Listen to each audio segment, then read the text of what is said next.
Estas aulas do projeto Alavanca são todas destinadas aos trabalhadores para complementar os seus estudos e ampliar os seus conhecimentos.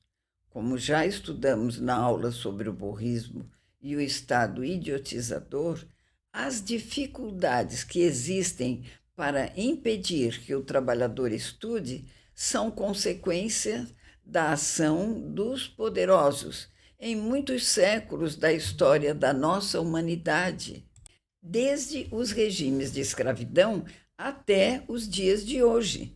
Compete a nós interrompermos esse processo.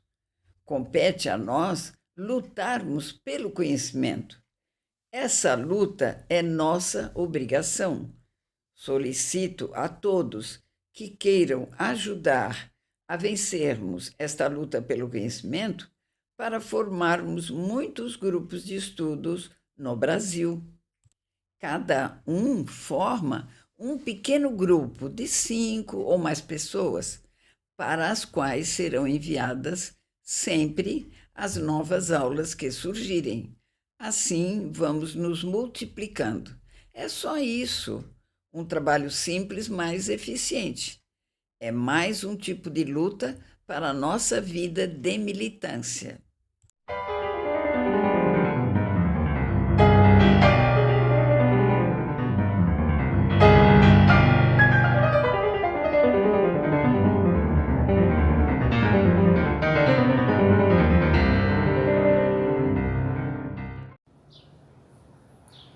Bom dia, meu nome é Marlene Socas, sou natural de Santa Catarina.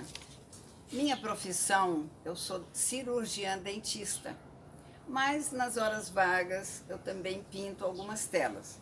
Não me considero nem pintora nem artista, mas gosto muito de pintar.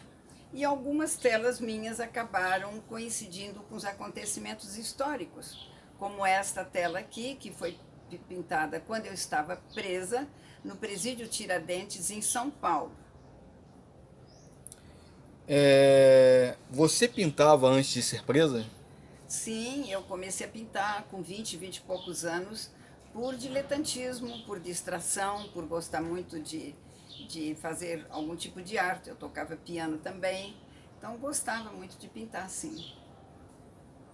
E fale pra gente quais foram os motivos pelos quais você foi presa. Eu fui presa porque eu participei da luta de resistência do povo brasileiro contra a ditadura militar, instaurada em 1964 até 85. E por que você voltou a pintar? Eu voltei a pintar na prisão, né? Eu tinha pintado 18 telas para levar para São Paulo, que eu queria colocar assim a crítica, né, para saber se eu tinha algum talento, se valia a pena eu continuar a pintar. E fui presa com essas 18 telas. A intenção era levar para a Praça da República para expor lá. E fui presa com essas 18 telas. E os militares me roubaram todas essas 18 telas. Depois, na prisão, para passar o tempo e fugir um pouco daquela realidade muito pesada, eu também voltei a pintar. Pintei várias telas lá dentro também. E conte pra gente a história do soldado que pediu pra você pintar o retrato dele. É, porque nós tínhamos um pátio onde a gente convivia, tomava banho de sol, jogava vôlei, a gente lia alguma coisa, bordava e cantávamos também várias canções, né? Canções revolucionárias. E os guardas então vinham perguntar para a gente, perguntaram para mim o que significava proletário, porque a gente cantava e a palavra proletário fazia parte das nossas canções. Então eu expliquei para ele que proletários somos todos nós, trabalhadores, cuja única riqueza, principal riqueza, é a nossa prole, os nossos filhos. Então por isso somos chamados de proletários. E é possível você explicar pra gente o significado de cada tela dessa que você pintou? Sim. Antes disso, eu quero colocar a história do soldado.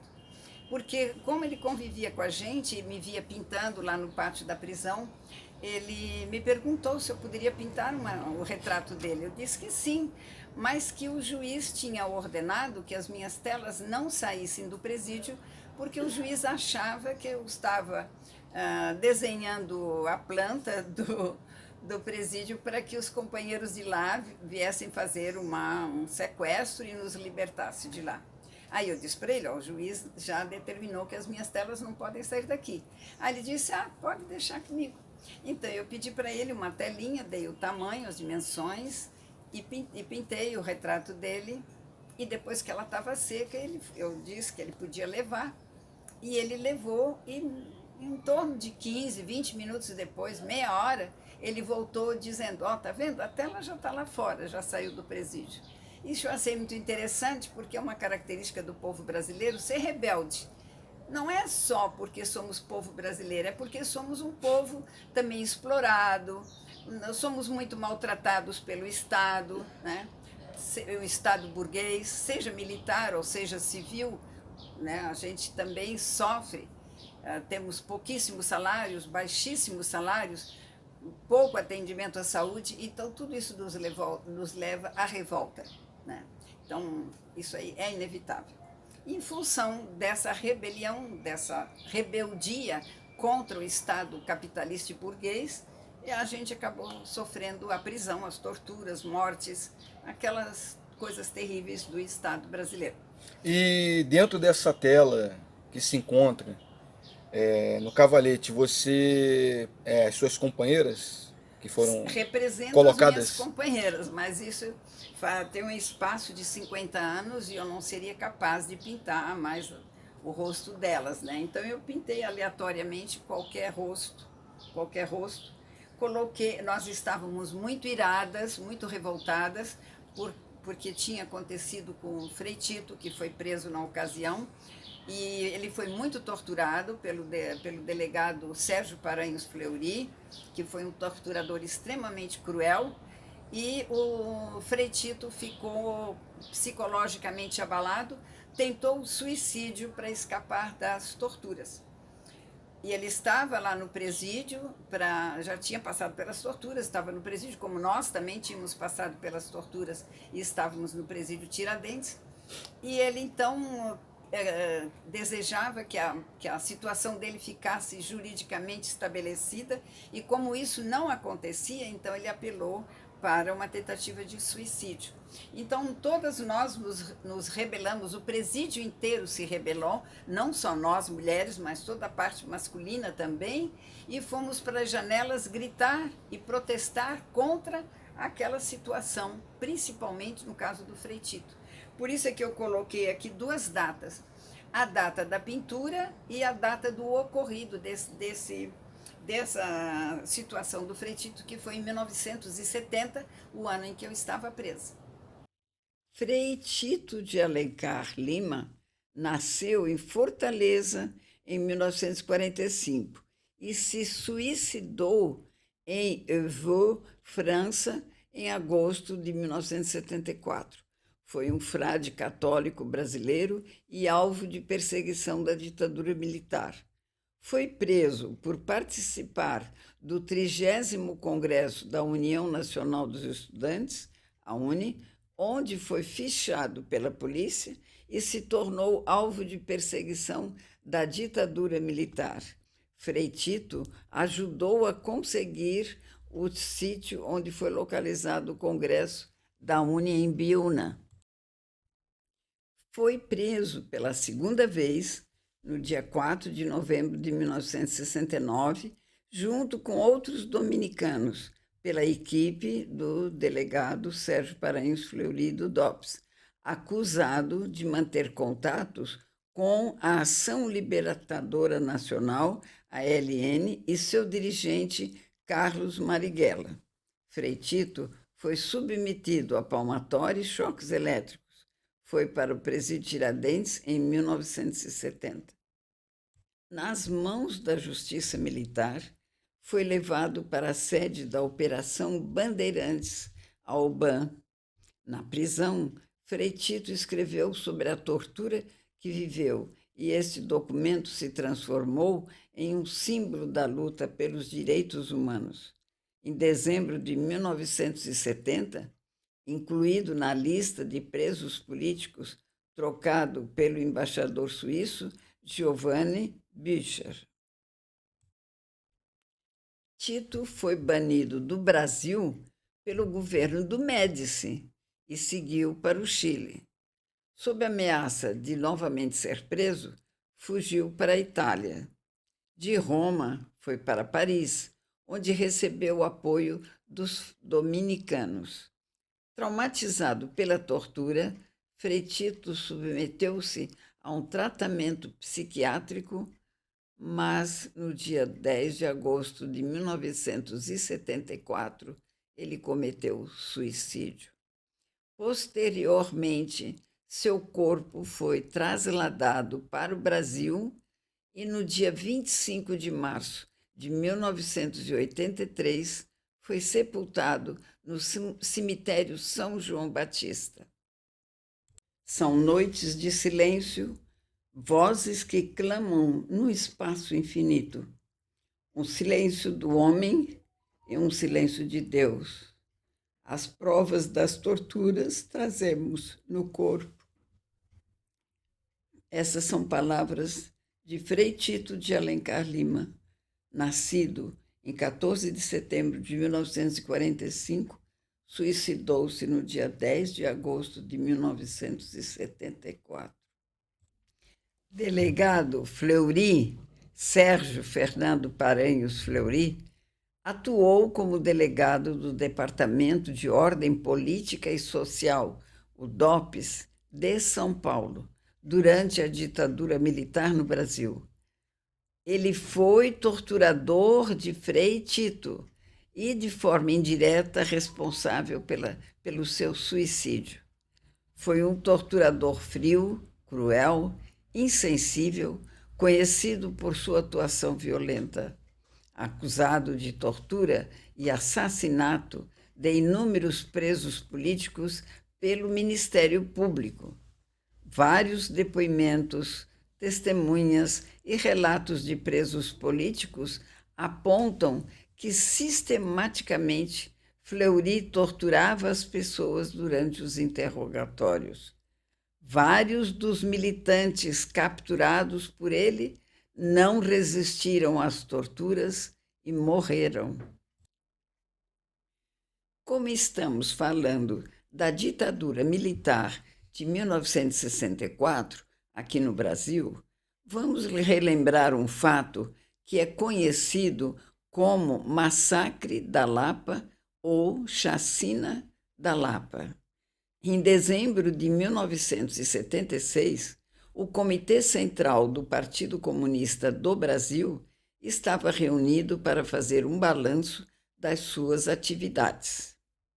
Nos dias de hoje, isso é normal, não é uma coisa grave. Essas reuniões são feitas regularmente e ninguém é preso.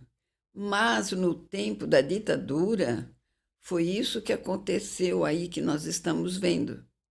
A ditadura já tinha 12 anos de violência e opressão sobre o povo brasileiro, quando ocorreu a Chacina da Lapa. Um crime com apoio do general Ernesto Geisel, uma fuzilaria sem tréguas. Assim começou o dia 16 de dezembro de 1976, no bairro da Lapa, em São Paulo. Nessa fuzilaria, expressão de muita violência, característica da ditadura militar brasileira, foram assassinados Pedro Pomar e Ângelo Arroio no mesmo momento em que eles arromparam essa casa e fizeram toda aquela violência. E o terceiro, João Drummond, ele foi levado para o doicode e foi torturado até a morte. Outra tela que eu pintei também lá dentro do presídio Bom, eu também queria esclarecer o seguinte, queria esclarecer que onde nós estávamos presas, no presídio Tiradentes, em São Paulo, havia uma ala especial que era redonda e alta, então foi chamada de torre, e que dava uma escadaria que dava acesso para as celas do andar de cima. Começaram a chamar torre, e como nós mulheres estávamos presas lá, alguns presos homens começaram a se referir à Torre das Donzelas, que era onde nós ficávamos, e ficou famoso esse nome da Torre das Donzelas. Este é o filme Torre das Donzelas. Foi feito sobre nós, que convivemos naquela torre como prisioneiras da ditadura militar brasileira, depois de passarmos pelas torturas. Este filme, dirigido por Susana Lira, que definiu o filme como um apelo à resistência, estreou em 2019 com a presença de Dilma Rousseff. O documentário conta com a participação das ex-presas políticas, inclusive eu, que estou aí junto. E casualmente, não, historicamente, esse prédio foi demolido, o presídio Tiradentes foi demolido, então eu tenho essas imagens na memória, então coloquei nas telas. Mas, especificamente, essas 3 telas foram pedidas por uma companheira de prisão, a Lúcia. Ela foi presa grávida e a gente chamava para ela de Choquinha. Então, quando nós nos reencontramos para fazer o filme sobre a tela das donzelas, que é da Torre das Donzelas, e nós nos encontramos depois de 40, 50 anos, ela me disse: Marlene, eu sou Choquinha e eu gostava tanto das tuas telas, eu queria tanto ter uma tela tua, mas eu disse para ela, todas aquelas telas foram perdidas, sumiram, não sei que fim elas levaram. Eu disse: mas eu posso pintar para ti de memória. Então, pintei essa, que foi uma reprodução de uma tela que eu pintei na época. Então, eu pintei uma tela igual. Aí, depois, eu pintei essa segunda para ela, que foi o nosso banho de sol, né? E aqui aparece o nosso pátio, onde a gente tomava o banho de sol, e os guardinhas ficavam aqui. E foi um desses guardas que pediu para eu pintar o retrato dele também, porque havia uma relação brasileiro-conversa, brasileiro é comunicativo, brasileiro é carinhoso, o povo brasileiro é assim. Então, os guardinhas da muralha acabaram tendo um ponto de contato com a gente, né? Aqui representa a porta que dá para cá, para o presídio, para a administração do presídio, outro pátio. Aqui é uma carcereira chaveando a porta, porque entrou da rua essa prisioneira que tinha ido fazer alguma coisa na rua ou na auditoria de guerra, que era onde nós estávamos sendo julgados. E aqui, de lembrança, assim, de memória, eu pintei uma companheira chamada Maria Barreto Leite. Eu guardei, porque eu pintei o retrato dela na época e não me saiu da memória, então eu reproduzi aqui a Maria Barreto Leite. E aqui eu reproduzi uma mulher grávida, que tanto podia ser a Lúcia, que a gente chamava de Choquinha, como outras, porque muitas outras foram presas grávidas também. Outra tela que eu pintei lá no presídio e que é para a Lucinha, é presente para a Lucinha e que eu vou entregar para ela, é essa estrutura interna da torre que representa... Olhem essas imagens juntas. Eu não sei explicar. Para mim, essas imagens representam a repressão violenta da ditadura, tortura pelos militares, o brasão deles, né? E prisão, que essa escadaria casualmente estava ali. Quando eu pintava, eu nem pensava nisso. Somente mais tarde, ao visualizar o brasão do Exército, é que fiz a ligação das duas imagens. Coincidência? Travessuras do meu subconsciente? Só a psicologia poderá explicar. A despedida de uma presa que está saindo, né? E já está com a malinha dela pronta ali. Ela vai sair por essa porta que dá para esse banho de sol, né? Eu pintei bem amarelo ali, que é por onde entrava a luz do sol. E essa luz do sol iluminava toda essa entrada da torre. Por que era uma torre? Porque era uma construção circular e as escadarias faziam essa subida circular para vir do primeiro andar para o segundo. Aqui ficava duas celas. Cela 1, onde estava prisioneira a nossa companheira presidente Dilma Rousseff. Ela ficava na sala 1. Eu fiquei na sala 4 e fiquei na sala 2 também, né? Nessa cela 2 eu fiquei bastante tempo. Aqui tinha 3 a 5, aqui era a nossa cozinha, onde nós cozinhávamos os nossos alimentos, e aqui era chamado o celão, que era onde a gente tinha os nossos encontros de noite, fazíamos reunião, assistíamos televisão, fazíamos tricô, crochê, alguém tocava uma flauta, outro tocava um violão, outro tocava uma gaita, e a gente fazia os nossos serões e discutimos muito política também, discutimos muito aqui. E aqui então tem a despedida de uma companheira que sai, e nós ficávamos aqui nas escadarias cantando uma canção de adeus, né? Várias canções populares de adeus. Minha jangada vai sair pro mar, vou trabalhar, meu bem querer, se Deus quiser quando eu voltar do mar, um peixe bom eu vou trazer, meus companheiros também vão voltar, e a Deus do céu vamos agradecer. A Deus. Aqui era um local, era uma cama sem encosto, né?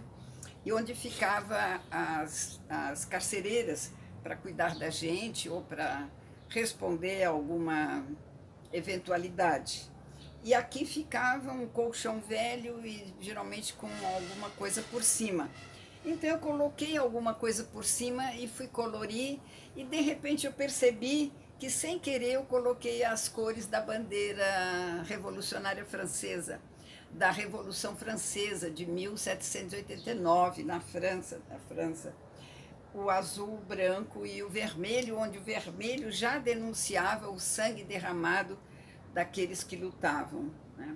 Então, foi casual, mas depois eu acentuei as cores da bandeira revolucionária da França, quando a França era revolucionária. Hoje ela já deixou de ser, né? Já tem uma ditadura burguesa. Esta escadaria da foto é do filme Torre das Donzelas, que eu trouxe para mostrar a vocês. Esse filme foi feito em 2019, bem depois de nós termos saído das cadeias. E abaixo também aparece uma foto com as companheiras, junto com a Dilma Rousseff, nossa ex-presidente. E hoje somos todas ex-presas políticas. Também. E essas são, na verdade, as 3 telas que você pintou para oferecer para sua ex-companheira. Lúcia. Agora, fala para a gente a relação da pintura de outras telas que você fez relacionadas ao ex-presidente Luiz Inácio Lula da Silva. Então, o que aconteceu? Eu estava afastada das pinturas por conta das lutas políticas, por conta da minha militância política, eu não tinha tempo para me dedicar às artes, né? Abandonei o meu piano e abandonei os pincéis e as tintas. Mas como a Lucinha me fez esse pedido, ela me fez assim tão no fundo do coração, e eu comecei a pintar as telas da prisão para ela. E aí comecei a olhar a nossa vida em volta, que era o encarceramento do presidente Lula e a luta para libertá-lo. Então pensei, já que eu pintei essas telas para a Lucinha, eu posso também pintar algumas telas do Lula, referente ao Lula. Então peguei esta tela do Lula, que reproduzia ainda ele no Sindicato dos Metalúrgicos de São Bernardo do Campo. Ele estava lá, onde ele tomou a decisão de se entregar, que o povo em volta não queria que ele se entregasse. Pedia, não te entrega, Lula, não te entrega. Daquele histórico episódio, né? Histórico Antes dele ser preso. Isso. Então aqui está todo o povo lá no sindicato, e ele fez uma passeata, né, lá. Eu não sei a data dessa passeata. Foi antes da prisão dele, mas foi também naquela localidade. Então eu fiz a primeira tela com essa intenção, né? Lula e o povo brasileiro, uma canção de amor, porque existe uma paixão muito grande do povo brasileiro em relação ao Lula e do Lula em relação ao povo brasileiro. É uma unidade muito grande entre a liderança e os liderados. É uma unidade de liderança e uma unidade de luta. De luta, exatamente. Então foi isso que eu quis colocar aqui, né? Tanto por ser lá em torno do sindicato, próxima à prisão dele, um pouco antes. E depois eu aproveitei essa mesma situação para pintar outras telas, né? No caso, essa é a segunda tela, que... Essa fala sobre a opressão de classes e exatamente os agentes que deram um golpe de Estado em 2016 no Brasil. Exatamente. Então, essa tela aqui, essa que eu já coloquei, mas essa e mais as outras que eu vou mostrar, elas fazem uma composição que fazem parte da campanha Lula Livre, a campanha pela libertação de Lula. E aqui eu coloco os elementos em torno do Lula, os elementos que levaram um homem inocente a ficar encarcerado, sendo condenado como bandido, como corrupto e como ladrão, coisa que o Lula não era, e eu estava convencida disso, como todas as pessoas próximas de Lula, ou mesmo mais distantes, sabem que ele é inocente. Então, essa luta era uma luta por um homem inocente, mais do que ser a luta pelo Lula ou por um ex-presidente, muito mais do que isso, era uma luta porque um inocente estava sendo condenado, e que nos remete, historicamente, há muitos anos atrás, a um inocente também que foi morto na cruz, que todos conhecem como Jesus Cristo. Qual era o crime de Jesus Cristo?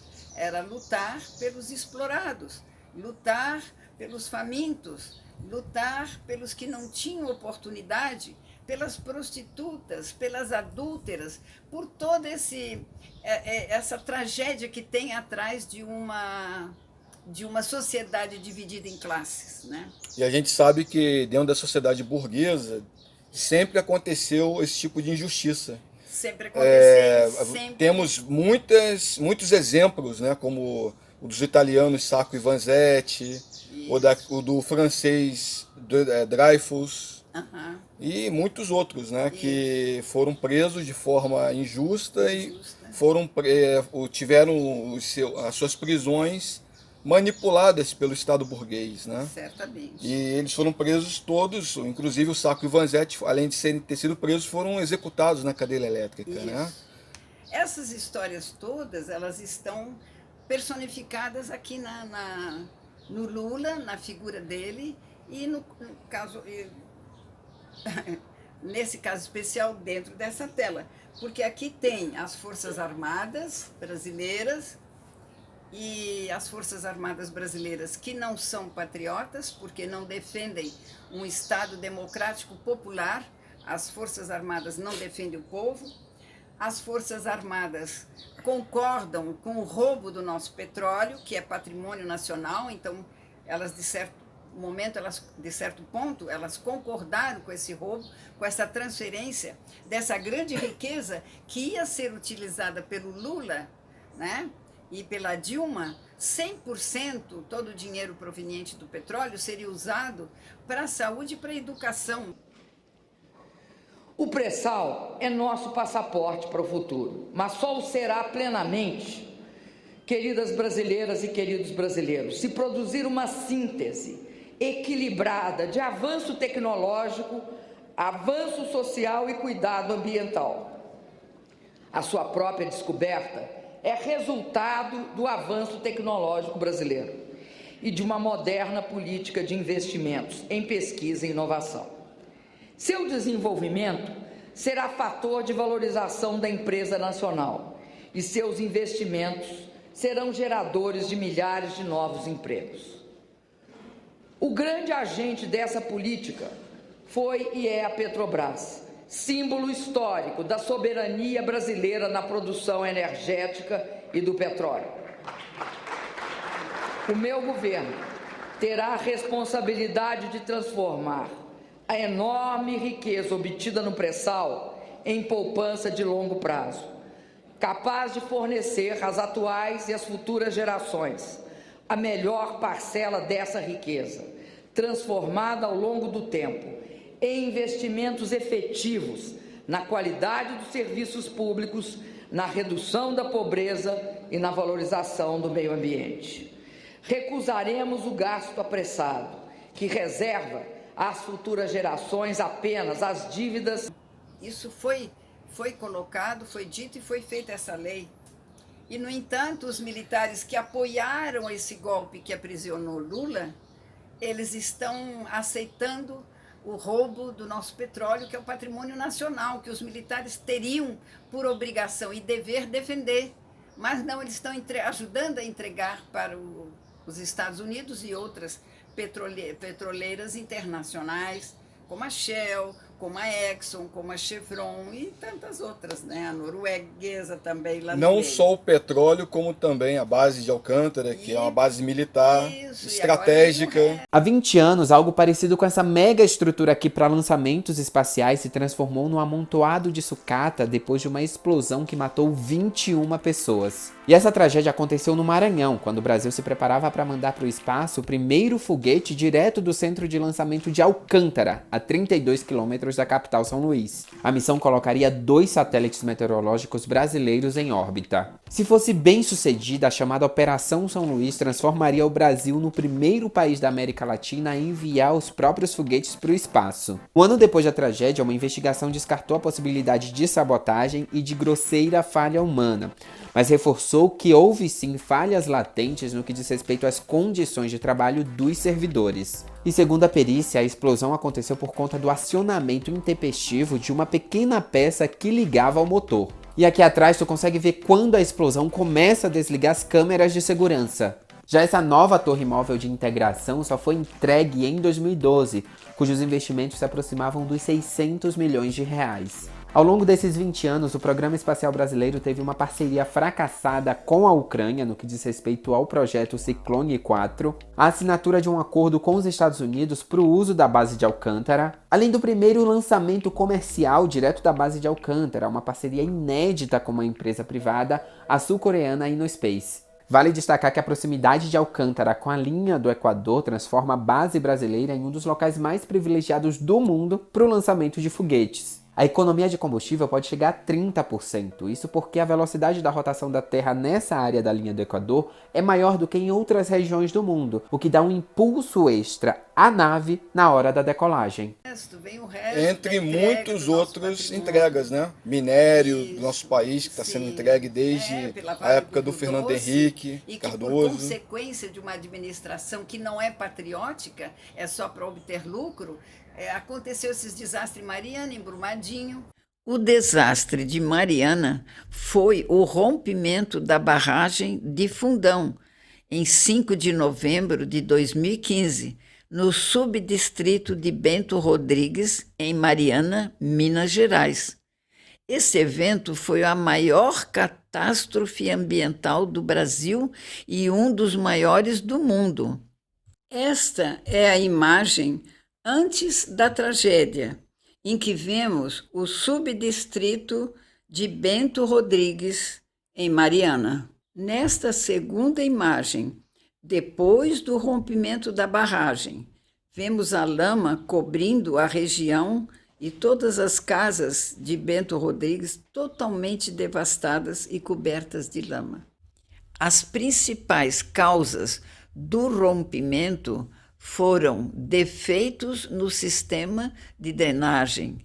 A entrada de lama nas galerias fez com que essa lama se misturasse com o material da barragem, gerando um processo de liquefação do material.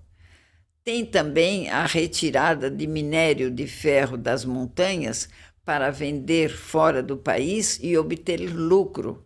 Sempre o lucro de uma empresa prejudicando o país inteiro. Quanto mais minério é extraído e vendido, maior o lucro das empresas mineradoras.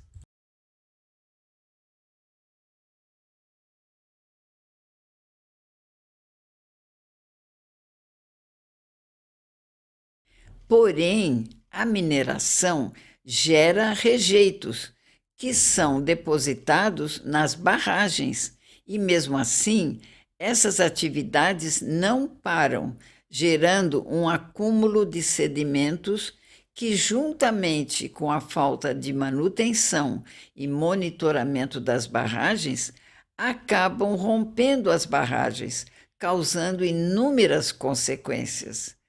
Tragédias como essa representam a perda de vegetação nas margens do rio, não só no momento do impacto, mas também a longo prazo e diminuindo a capacidade de regeneração das plantas, tanto das plantas naturais das margens do rio, como as plantas da agricultura da região.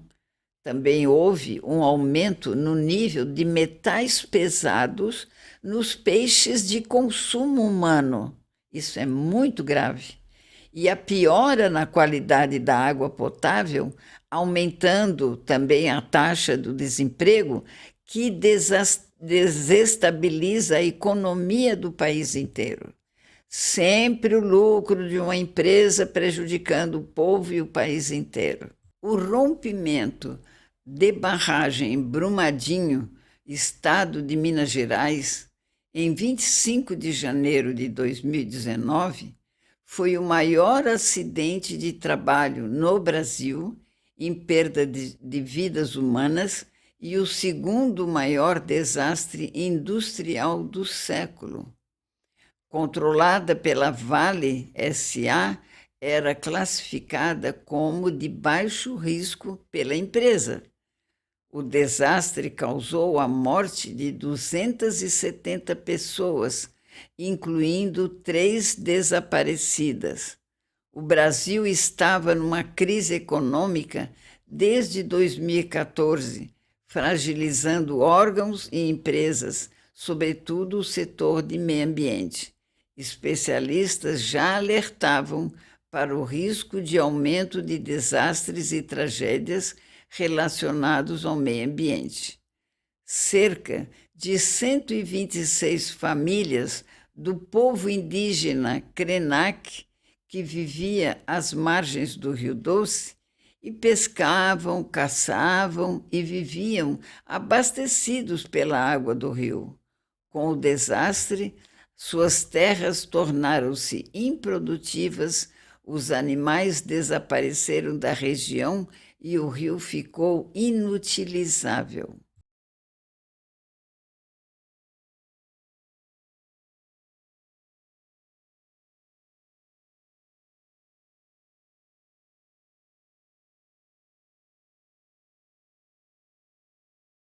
Em 2019, o Brasil era o segundo maior exportador de minério do mundo, atrás apenas da Austrália. O presidente Jair Bolsonaro havia proposto alterações nas leis ambientais e a flexibilização do setor, e havia proposto também uma reforma ministerial com a possível extinção do Ministério do Meio Ambiente.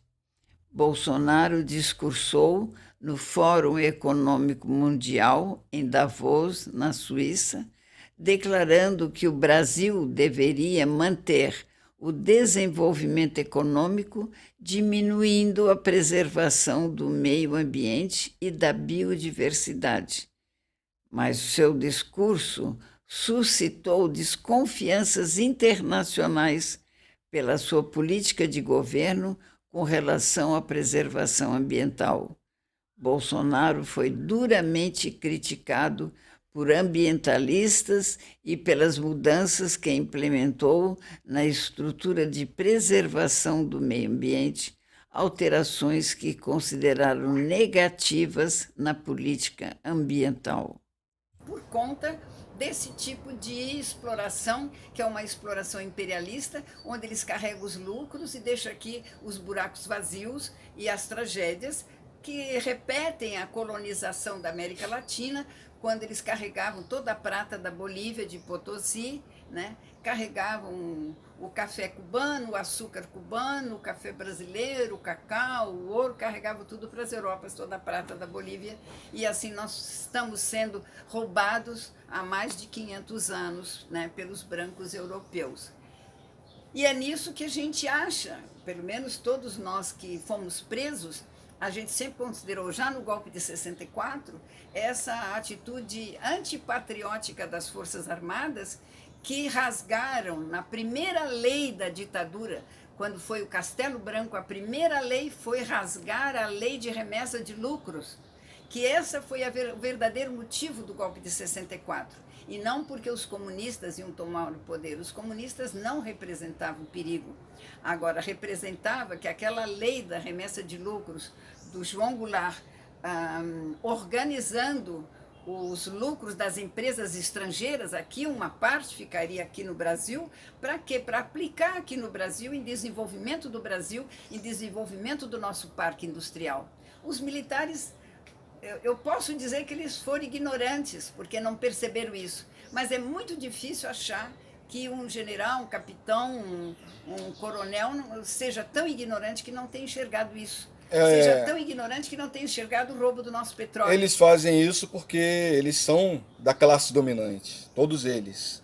E dá para fazer um paralelo com a lei da remessa de lucros, do João Goulart, Sim. que fazia com que uma parte considerável dos lucros das empresas estrangeiras que estivessem no Brasil, esse lucro ficasse no Brasil.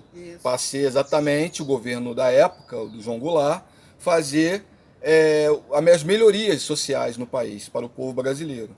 E no golpe de 2016, o paralelo que dá para se fazer é em relação ao petróleo, né? Aos 70% de lucro do petróleo que o governo do Partido dos Trabalhadores determinou que seria investido em saúde e em educação para o povo brasileiro. 100% desses 70% seria para saúde e educação.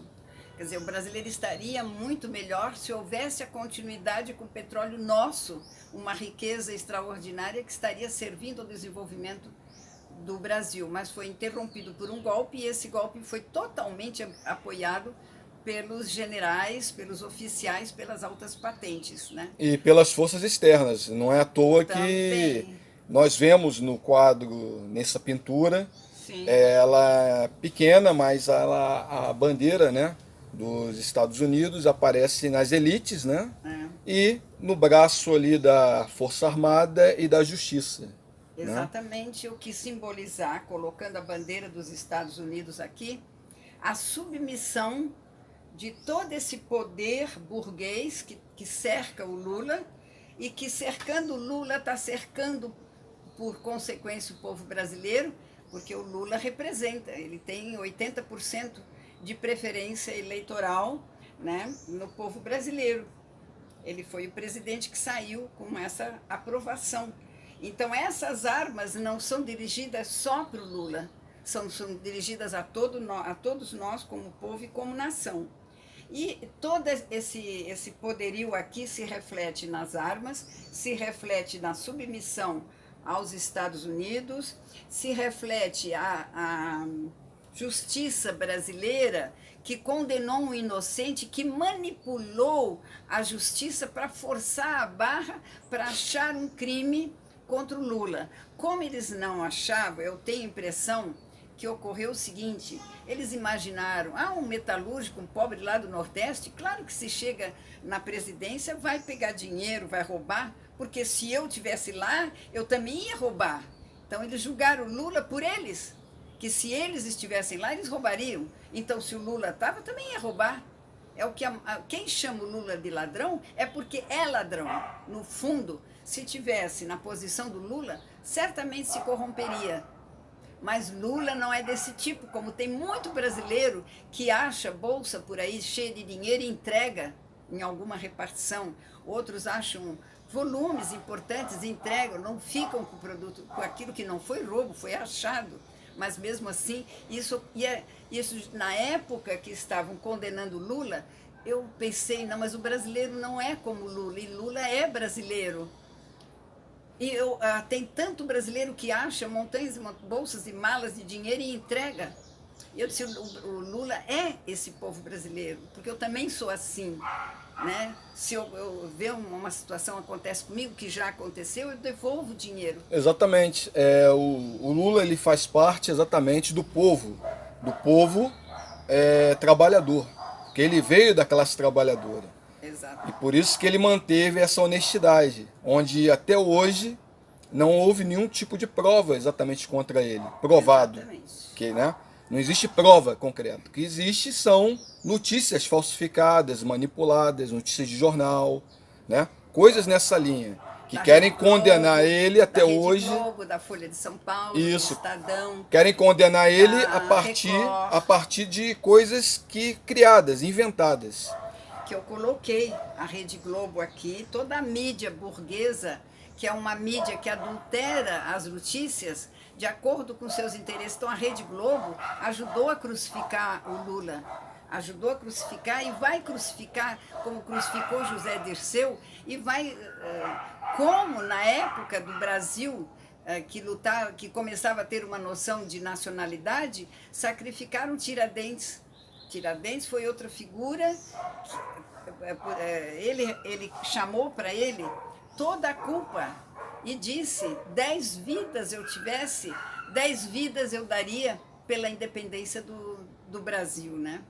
Ele assumiu a culpa de todos os seus companheiros e só ele foi condenado à forca. A gente viu a violência do Estado colonizador português em cima de um indivíduo como Tiradentes, que estava lutando pelo quê? Para diminuir o imposto do ouro, que era a quinta parte do ouro tirado aqui, iria levado para Portugal, né?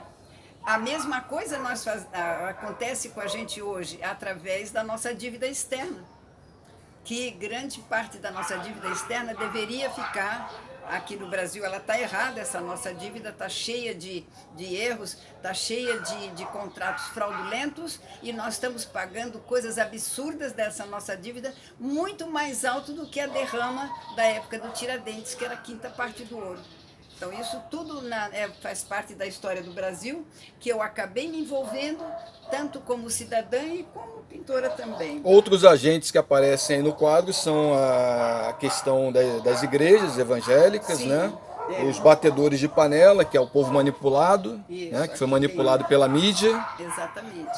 E o símbolo da liberdade, que é muito utilizada hoje em dia pela empresa Avan.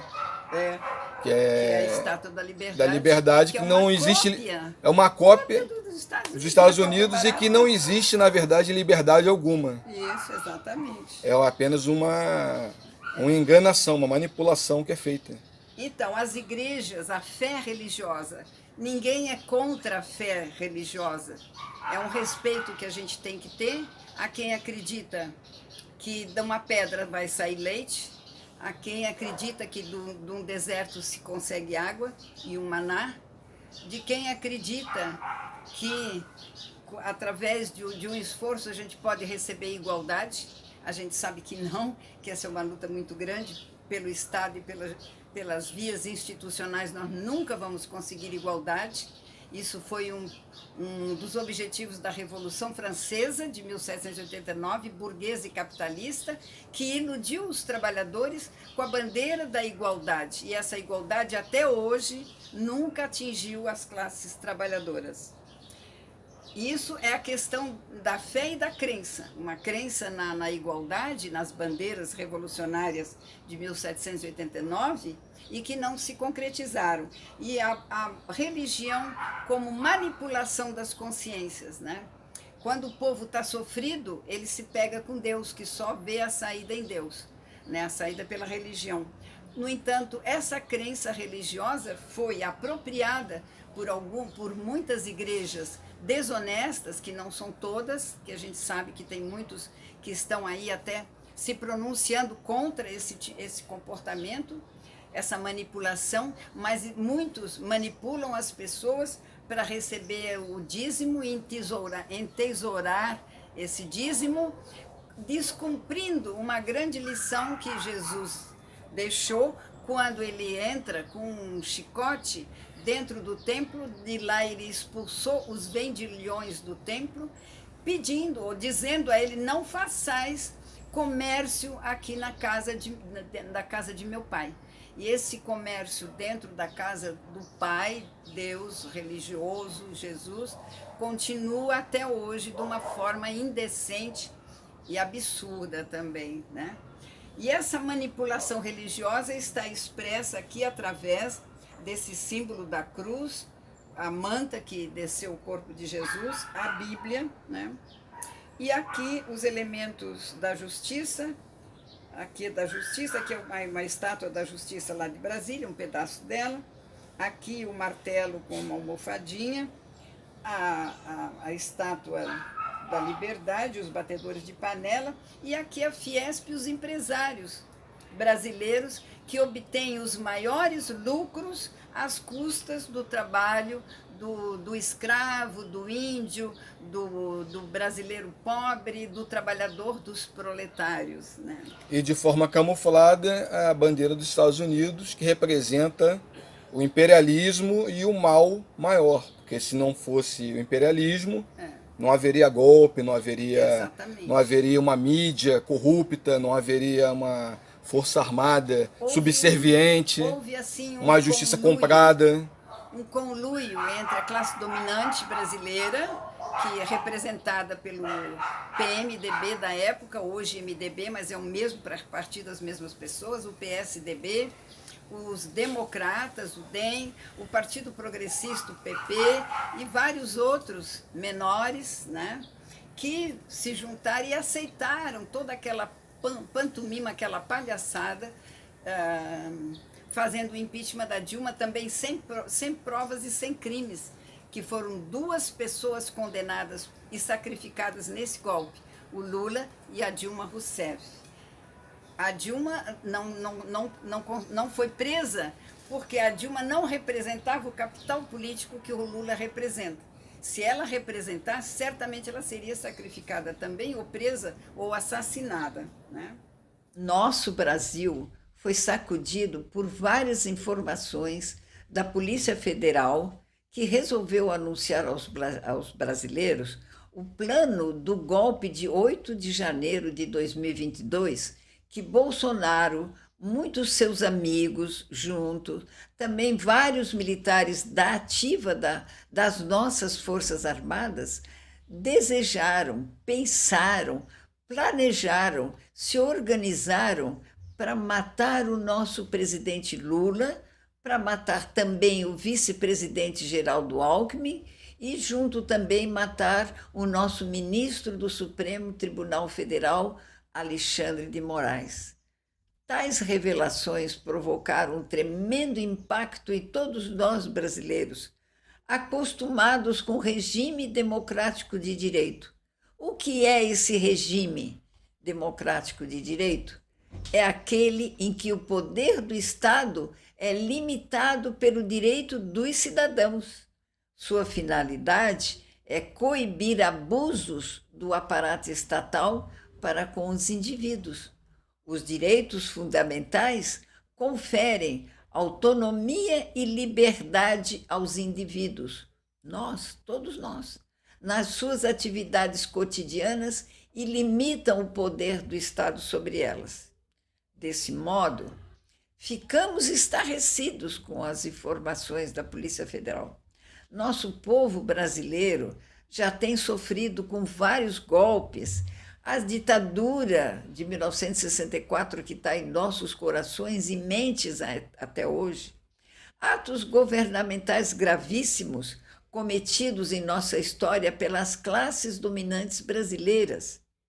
Nossa tragédia como povo se iniciou quando? Dia 22 de abril de 1500, quando aqui aportou Pedro Álvares Cabral e seus comandados, portugueses, europeus, brancos, que logo que pisaram em nossas terras, começaram assassinando o povo brasileiro que aqui habitava, trucidando nossas populações indígenas, crianças, velhos, adultos, o verdadeiro povo do nosso Brasil, os verdadeiros brasileiros. Após anos de assassinatos dos nossos indígenas, para se apoderarem, para roubarem as suas terras, resolveram aprisioná-los para serem usados como mão de obra de trabalho gratuito, sem nenhum pagamento e sem o menor pudor, transformando os verdadeiros donos dessas terras em escravos. Os brancos, europeus, portugueses em sua grande maioria, depois seguidos por franceses, ingleses, holandeses, sedentos de enriquecimento rápido, munidos de arma de fogo, que era desconhecido pelos nossos indígenas, aqui aportaram trazendo doenças, mortes, destruição e escravidão. Em 1500, havia aqui no Brasil de 8 a 10 milhões de habitantes, milhões, divididos em 1.400 povos diferentes. Os brancos europeus invasores praticaram aqui em nossa terra um verdadeiro massacre, uma política de despovoamento, um verdadeiro genocídio. De tal modo, essa violência foi sistemática durante séculos, que quando aqui chegaram, havia de 8 a 10 milhões de habitantes indígenas, e hoje somente existem 300 mil indígenas. Os brancos europeus colonizadores vieram trazendo a espada, a espingarda, pistolas numa mão e na outra a Bíblia,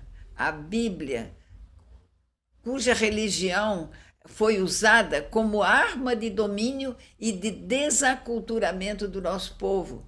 Para quê? Para levá-lo a perder a sua ligação com a sua cultura tradicional e a distanciar-se de sua esfera de influência para melhor serem dominados e subjugados. A diversidade linguística, olha, a cultura do nosso povo brasileiro indígena, consistia em mais de 1.200 línguas e dialetos que havia aqui antes dos europeus brancos chegarem aqui. Uma grande riqueza cultural e que hoje, como resultado da colonização pelos europeus brancos, se reduziu a apenas 270 línguas. Perdemos mais de 1.000 línguas diferentes criadas pelos povos indígenas. Percebo que a nossa classe dominante aqui no Brasil, descendente dos brancos europeus, continua a ter a mesma cabeça dos brancos europeus que colonizaram o nosso Brasil por trágicos 400 anos. Os golpistas bolsonaristas que os seguem, amigos, militares que apoiaram essa tentativa de golpe, ainda mantêm a mesma cabeça dos colonizadores brancos europeus. Por isso, é necessário que tanto o povo brasileiro como o Estado brasileiro democrático, que está no controle do nosso país, prestem atenção para uma questão muito importante, que é a seguinte: nas últimas eleições presidenciais, vimos que Bolsonaro obteve 49% dos votos.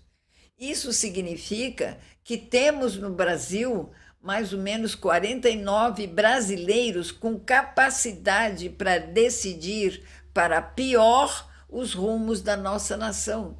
Isso representa um perigo muito grande, porque nosso povo pode decidir em votação por uma ditadura militar, sob vários disfarces de democracia, mascarando-se um candidato como Jair Bolsonaro, que 49% do povo lhe deu poderes para isso. E muitos deles inclusive membros das nossas Forças Armadas.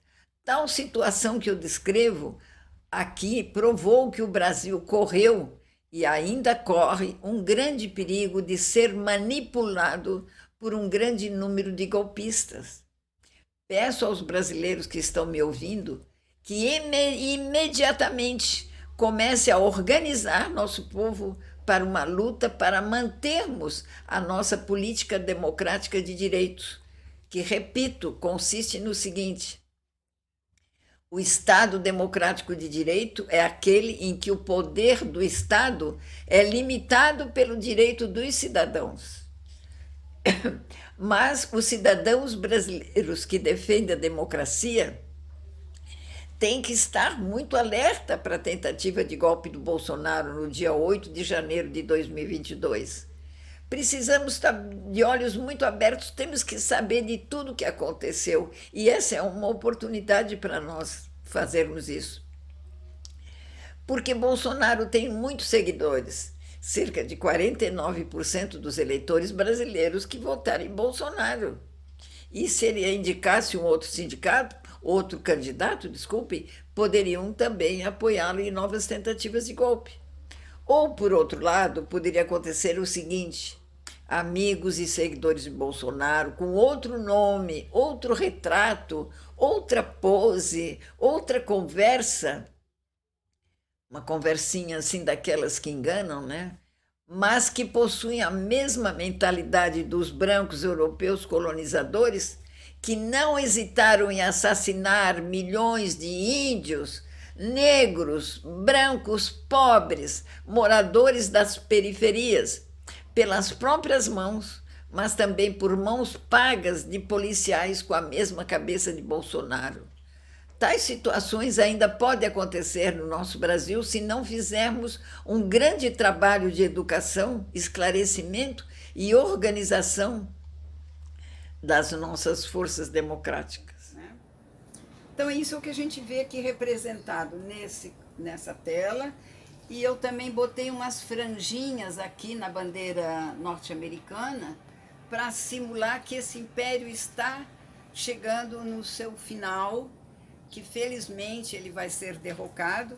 Então, todo esse esforço e todo esse sofrimento imposto ao povo brasileiro não vai salvar os Estados Unidos da sua decrepitude, do seu desmoronamento, que já está perto de acontecer por causa das crises internas ao sistema capitalista.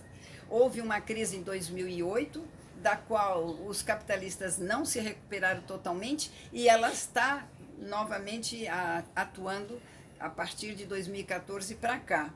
Então, é uma crise que ainda não foi solucionada. E provavelmente nós vamos ter dias difíceis, de muita fome, muito sofrimento, porque aquilo que a gente tinha está indo para lá, para os bancos. Está sendo roubado para exatamente manter esse sistema por mais algum tempo. Isso. E aqui temos mais uma referência também à questão do Lula, que é essa tela que eu fiz aqui, que representa o seguinte: aqui nós temos as correntes, as grades, porque eu também fui prisioneira, então a ideia de prisão para mim é muito consubstanciada nas grades, né, e nas correntes, porque era isso que eu tinha pela frente. Mas Lula também esteve acorrentado e continua acorrentado. O fato dele estar solto, ele não está livre, não. A qualquer momento ele pode inventarem alguma coisa, que está muito difícil de manter o Lula preso, mas as classes dominantes têm muito medo do Lula, né? Medo do poder que ele encarna, que é o poder do povo brasileiro. E aqui eu coloquei também de novo as bandeiras norte-americanas, né, com a franjinha ali para mostrar que já é um império em decomposição. Esfiapadas. Esfiapadas, é. E essa pergunta, porque quando essa tela foi pintada, o Lula ainda estava preso. E eu estava trabalhando com essas telas na campanha do Lula livre, né? E aí eu coloquei, será que essa prisão vai ser perpétua?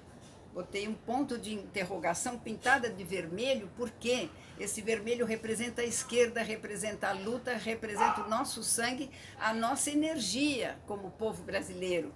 Então eu tinha uma quase que certeza de que Lula não seria libertado através da justiça, seria libertado através do povo brasileiro indo lá e abrindo as portas da prisão para ele. Então foi isso que eu quis significar nesta tela. E para terminar, né, eu vou colocar aqui uma tela que eu fiquei muito chocada quando eu vi a foto do Lula, quando ele foi levado para o enterro do seu neto, que também há uma suspeita de que o neto dele foi assassinado, que ele entrou com uma doença simples num sistema de saúde pública e, de uma forma sem explicação, ele foi escrito lá, foi escrito que ele tinha uma meningite terrível, né, galopante, que em função dela ele teria morrido, mas que parece que esse laudo não correspondia à verdade, que a doença dele não era aquela, mas eu tenho a impressão que a família de Lula assim, não quis mais tocar nesse assunto, como diz a nossa taça de fel, já está mais do que lotada, mais do que transbordando, então nós não queremos mexer nisso. Então aqui está Lula, ele estava numa foto muito amargurado, mas eu não sei por que eu pintei uma tela, acabou saindo, eu não fiz esforço para isso, saiu um Lula determinado, um Lula controlado, um Lula de pé, né, cercado por 7 militares. 1, 2, 3, aqui tem o ombro de um 4, aqui tem a cara de outro 5, aqui tem provavelmente um agente da CIA ou qualquer instrutor, e aqui um soldadinho. E uma mão do povo brasileiro aqui, Lula, conta com a gente.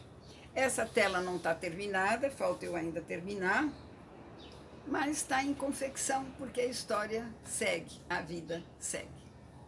E da mesma forma aparece aí na tela, muito claro, os elementos relacionados ao mal maior, que é os Estados Unidos. O imperialismo norte-americano.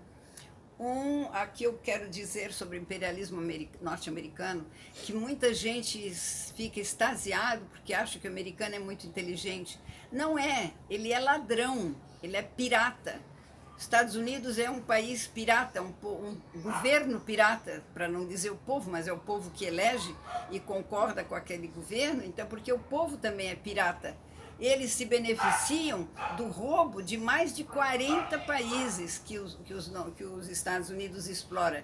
Aqui na América Latina nós estamos vendo, está na cara, né, o golpe no Chile em 73, sob comando dos Estados Unidos, a Operação Condor aqui no Cone Sul, que cometeu vários crimes de assassinatos, de prisões arbitrárias, de sequestros, né? Como eu fui sequestrada em plena Avenida São João, em São Paulo, e também não cometi crime nenhum, não assaltei banco, não matei ninguém, não roubei ninguém, não estava fazendo nada ilegal, mas mesmo assim eu fui presa, torturada, poderia ter morrido e condenada ganhei a pena máxima do meu artigo da Lei de Segurança Nacional.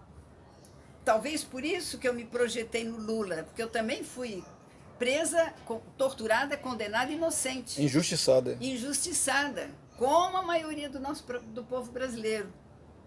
Então eu me identifico com Lula nessa questão e talvez por isso eu tenha pintado essas telas.